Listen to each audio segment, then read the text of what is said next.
Hi friends, this is Dodda vlogs. ATM నుంచి EPF money withdraw చేసుకోవచ్చా? Yes, అవుననే చెప్తున్నారు. Employee provident fund organisation EPFO 3.0 అనే కొత్త వర్షన్కి అప్గ్రేడ్ అయ్యే ప్రణాళికలో ఉంది.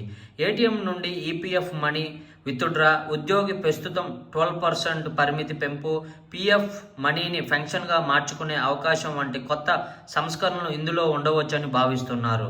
ఏటీఎం తరహా కార్డు ఈటీ నౌ రిపోర్టు ప్రకారం ఈపీఎఫ్ఓ 3.0 అనే కొత్త వర్షన్లో అతి ముఖ్యమైన అంశం ఏమిటంటే పీఎఫ్ మనీని ఉపసంహరణ కోసం ఒక కార్డును జారీ చేయాలని కార్మిక మంత్రిత్వ శాఖ యోచిస్తుంది.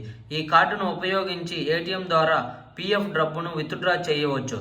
అయితే పీఎఫ్ మొత్తంలో గరిష్టంగా 50% మాత్రమే ఇలా విత్డ్రా చేసుకునేందుకు అవకాశం ఉంటుందని, ఈ ఫీచర్ 2025 మే నుంచి జూన్ నెలల మధ్య ఎప్పుడైనా అమలు చేయవచ్చు.